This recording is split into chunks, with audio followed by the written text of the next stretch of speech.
আসসালামু আলাইকুম ভিউয়ার্স। আজকে আপনাদের জন্য রেসিপি চিজ পাস্তাগুলোকে গরম পানিতে সিদ্ধ দিয়ে দিলাম। পানিটা আমি আগেই বসে দিয়েছি। এটাকে ভালো করে সিদ্ধর জন্য দিয়ে দিব সাথে লবণ। পাস্তাগুলো যখন মোটামুটিভাবে 80% সিদ্ধ হয়ে যাবে তখন এর মধ্যে আমি অ্যাড করে দিব যেই ভেজিটেবলগুলো আমি এটাতে দিতে চাই সেই ভেজিটেবলগুলো।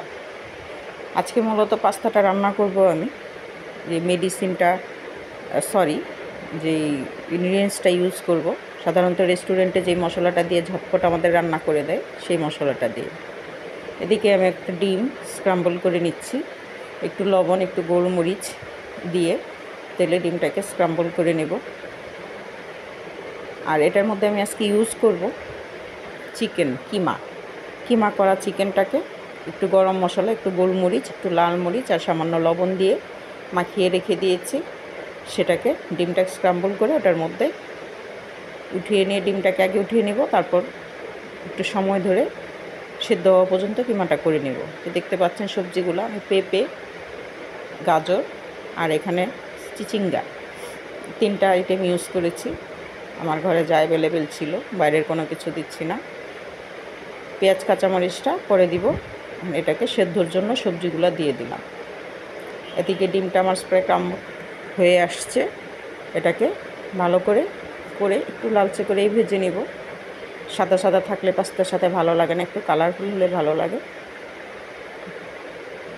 পাস্তাটার সাথে মিশিয়ে দিচ্ছি ভালো করে।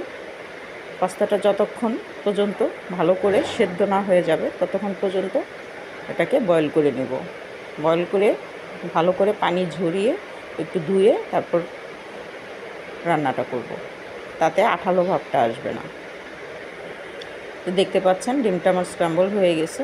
এটাকে আমি এখন উঠিয়ে নিয়ে তারপর যে কিমাটাকে আমি করে রেখেছি সেই কিমাটাকে একটু সেদ্ধ হতে দিব। তেলের মধ্যে দিয়ে দিলাম। এটাকেও একটু সময় ধরে ভাজা করে নেব। এভাবে একদিন করে দেখবেন। মশলাটা আমি আপনারা যদি দেখতে চান যেভাবে রেস্টুরেন্টের মশলাটা তৈরি করে কাজ করে, যেটা রেডি করাই থাকে, সেই রেস্টুরেন্টের মশলাটা আমি ঘরে ফ্রিজে তৈরি করে রেখে দিয়েছি। যখন তখন বাচ্চাদের প্রয়োজনে এটা কাজ করি আমি। তো সেই মশলাটার রেসিপি যদি আপনারা দেখতে চান আমাকে কমেন্টসে জানালে আমি সেটাও শেয়ার করে দেব। যাই হোক, দেখে স্ক্রাম্বল করতে দিলাম আর আমি দেখে নিচ্ছি কতটুকু পাস্তাটা হয়ে আসছে। এই তো মোটামুটি হয়ে আসছে। আর 2 মিনিট গেলে একদম পারফেক্ট হয়ে যাবে। শক্ত ভাবটা ভিতরে থাকবে না, নর্মাল ঝরঝরে একটা সিদ্ধ। যাই হোক, এই যে আমি মশলাটা দিয়ে দিয়েছি। এখানে আমি 2 টেবিল চামচ মশলা ইউজ করেছি আর সাথে দিচ্ছি সুইট কর্ন। এটা সুইট কর্নগুলোকে আমি ফ্রিজিং করা ছিল, এখানে দিয়ে দিলাম 1 মুঠোর মতো।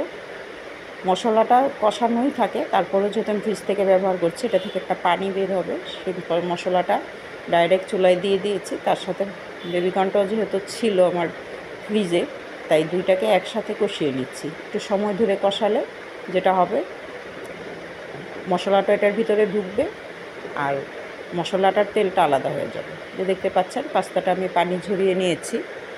এখন মশলাটা যেহেতু আগেই রান্না করা আছে আর বেবিকর্ন হতেও বেশি সময় লাগবে না, তো সুইট কর্নগুলা যেহেতু নরমই থাকে, তো দেখে নিলাম কতটুকু সেদ্ধ আছে। ঠিকমতো হয়ে গেলে এই মুহূর্তে তেলটা উঠে আসলেই এটাকে কষিয়ে এর মধ্যে পাস্তাগুলাই দিয়ে দিব। পাস্তাটা দিলে বেশি সময় লাগবে না। তার আগে আমি পেঁয়াজ কাঁচামরিচটা দিয়ে দিব যাতে ফ্লেভার অ্যাড করব। এটা যেন সেদ্ধ না হয়ে যায়। সেদ্ধ হয়ে গেলে কাঁচামরিচ পেঁয়াজ খেতে ভালো লাগবে না, তাই একটু নেড়ে জাস্ট মিশিয়ে নেব। এটা মিশে পেঁয়াজের একটা ফ্লেভার বের হলেই সাথে সাথে শুধু এখন টচ করার ব্যাপার, আর কিছুই না। টচ করতে যতটুকু সময় লাগে দেখতেই পাচ্ছেন পেঁয়াজ কাঁচামরিচটা আমার হয়ে আসছে। এখনই আমি পাস্তাটাকে একদম সম্পূর্ণ দিয়ে দিব। সাথে যেহেতু আগে সেদ্ধর সময় লবণ দিয়েছি, তাই এখন লবণের ব্যাপারটা সিনসিয়ারলি দিতে হবে। আমি তেমন কোনো সস ইউজ করছি না, কারণ এই মশলাতে পারফেক্টলি সব কিছু দেয়া থাকে, তাই এটাতে আমি আর কোনো সস ব্যবহার করছি না। আপনারা চাইলে এখানে 1-1.5 চামচ চিনি ইউজ করতে পারেন, অথবা আপনি চাইলে আরও মজাদার করতে চাইলে আরও সস দিতে পারেন।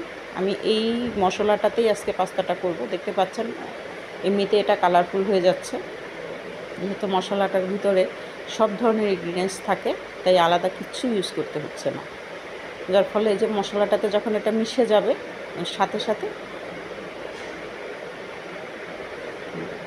জাস্ট একটু লবণ ইউজ করছি, যেটা আমার মনে হলো যে একটু কম কম লাগছে, আর কিছুই না। আর যেহেতু এটা রেস্টুরেন্ট স্টাইল, একটু টেস্টিং সল্ট আমি ইউজ করেছি। এটা একদমই অপশনাল, আপনি চাইলে করবেন, নয়তো স্কিপ করে যাবেন। সবসময় তো আর আমরা এই ধরনের খাবার ঘরে তৈরি করি না, তাই করছি। তাই স্বাদটা পরিপূর্ণ আনার জন্য আমি একটু টেস্টিং সল্টও ইউজ করেছি। এই তো 1 চা চামচের মতো হবে। যাই হোক, এই পর্যায়ে আপনার ঘরে ম্যাগি মশলা থাকলে আপনি সেটাও দিতে পারেন। আমি জাস্ট এটাকে শুধু মিলিয়ে নিব, আর কিছুই করা লাগবে না। দেখতেই পাচ্ছেন কতটা ঝরঝরা হয়েছে। পাস্তাটা সেদ্ধ ভালো হলে আপনার রান্নাটা সুন্দর হবে। এই পর্যায়ে যখন এটা মিলানো হয়ে যাবে, তখন আপনি এগ ক্রাম্বল আর কিমার যেই ঝুরি করে আছে, ঝুরি কিমাটা দুইটাই আমি এটার সাথে মিলিয়ে ভালো করে আগে কিমাটা মেশাচ্ছি, তারপর উপর থেকে ক্রাম্বলটা দিচ্ছি। যাই হোক, পুরোটা দিয়ে এখন মিশিয়ে নেব। মিশিয়ে নেওয়ার পর একদম লাস্টে দিচ্ছি চিজ। আমি এটাকে এখন মিলাচ্ছি, বাট চিজটাকে আগে কেটে রাখলে, আমি যেহেতু মোজারেলা ইউজ করবো, এটা মিলে যাবে। যার ফলে চিজটা দিয়ে বেশি সময় রাখা যাবে না। এটার গরমেই একটু হালকা হাতে চিজটা, এই যে দেখতে পাচ্ছেন আমি হাফ কাপের মতো চিজ এখানে একটু মোটা মোটা করে কেটেই দিয়ে দিয়েছি। এটা শুধু হালকা হাতে মিলিয়ে নেব, যেন পাস্তার গরমটাতেই এটা একটার সাথে ব্লেন্ড হয়ে যায়। আলাদাভাবে এটাকে রান্না করার প্রয়োজন নেই। যখন বাচ্চারা খাবে তখন এই বাইটে মুখ পড়বে, অন্যরকম একটা স্ট্রাকচার ভালো লাগবে। যারা চিজ পছন্দ করে তাদের তো আর কথাই নেই। আমার বাচ্চাদের চিজ খুবই পছন্দ। এই যে হালকা হাতে রাখলাম, এটাকে আমি আর খুব বেশি নাড়াচাড়া করব না, এটার গরমে এটা গলে যাচ্ছে। আপনি নর্মাল চিজ ইউজ করলে ভালো করে মেলাতে পারেন, কিন্তু মোজারেলা দিলে এটা তো গলে যাবে, তাই আমি হালকা হাতে দিয়ে রাখলাম। এই যে দেখুন, আমি এইভাবে সার্ভ করেছি।